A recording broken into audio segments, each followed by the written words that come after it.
93 FM. 93 Equinox Radio. Bonjour, poursuivons notre modeste réflexion sur la défense populaire des votes prônés par plusieurs acteurs du changement. Commençons par préciser que 2025, ce n'est pas seulement les élections présidentielles, il y a aussi les élections municipales et législatives. Donc, si l'opposition ne réussit pas dans la démarche top-down, c'est-à-dire démanteler le renouveau par le haut, par la récupération préalable de la présidence, la défaite du candidat du RDPC, cette opposition pourrait se rattraper par l'entremise de la démarche bottom-up, c'est-à-dire démanteler le renouveau par le bas, par la récupération des mairies et du Parlement, poste de députés.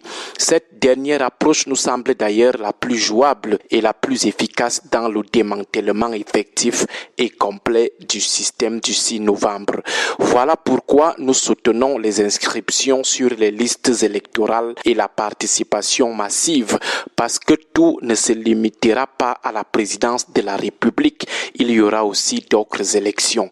Alors que ceux qui pensent que les inscriptions et la défense populaire des votes ne servent absolument à rien parce que Biya va encore gagner car il a tout verrouillé, que cela sache alors que si Biya est imbattable comme ils le disent, les maires impopulaires de nos villages, communes et arrondissements ne seront pas aussi imbattables, sauf si chez eux tout le monde est imbattable. Qu'ils sachent que les députés qui ne nous servent à rien actuellement ne sont pas aussi imbattables. Alors, si on ne s'inscrit pas pour espérer quelque chose à la présidence comme ils le disent, on peut quand même s'inscrire pour chasser les maires impopulaires imposés par le comité central.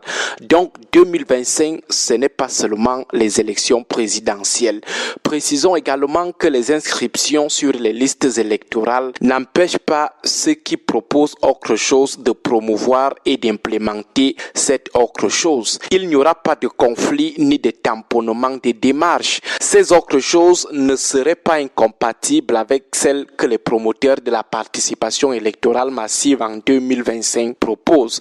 Ne faisons pas comme si une démarche empêchait l'activation de l'autre, alors que chacun s'active dans son option sans chercher à diaboliser la démarche de l'autre. En clair, que ceux qui pensent que les élections municipales et législatives de 2025 ne servent à rien en l'état et pensent autre chose, qu'ils commencent juste à se déployer de leur côté pour que les Camerounais adhèrent à leur autre chose, qu'ils prennent les devants pour promouvoir et implémenter ce que eux ils pensent être plus logique en 2025 sans se soucier de ce que les autres font aujourd'hui. Nous les soutiendrons d'ailleurs dans cette démarche, sauf si elle est démocratiquement non conventionnelle. Ces quelques précisions ayant été faites, revenons à notre défense populaire des votes prônés par plusieurs leaders politiques. Après avoir expliqué le concept et ses implications légales hier, parlons aujourd'hui de quelques écueils de cette démarche. Le premier défi est la contre-défense populaire des votes que Yaoundé pourrait activer pour neutraliser le peuple. Le régime pourrait décider de mettre en attente dans chaque bureau de vote ses électeurs achetés, ses électeurs à lui qui vont vite remplir la salle de dépouillement et amener le président du bureau de vote à ne plus admettre l'entrée des électeurs qui veulent vraiment surveiller leur vote. C'est possible. Fabriquer ces faux surveilleurs populaires. Le régime pourrait aussi engager des campagnes de dissuasion et d'intimidation pour démotiver les masses à aller défendre le respect de leur vote lors des dépouillements. Le régime pourrait aussi empêcher les électeurs surveilleurs de voix d'utiliser leur téléphone lorsqu'ils voudront enregistrer la lecture des résultats par le président du bureau de vote ou lorsqu'ils voudront filmer les résultats affichés au tableau. Le deuxième défi est l'extension du champ de déploiement de la surveillance des votes. Il ne faut pas la limiter au seul dépouillement. Ce défi est à relever par les promoteurs de cette modalité de réduction des cripatouillages. En effet, la défense devra commencer avec les opérations préélectorales. Il faut déjà encourager les inscriptions, ensuite amener les populations à exiger au démembrement départementaux de l'ECAM la publication des listes électorales dans les délais prévus par le code électoral. Exiger que le directeur de l'ECAM fasse aussi sa publication dans les délais prévus. L'article 80 du code électoral dit « Le responsable du démembrement départemental d'Elections Cameroun transmet les listes électorales provisoires correspondantes aux démembrements communaux concernés pour affichage au plus tard le 20 octobre. » Nous disons bien pour affichage au plus tard le 20 octobre.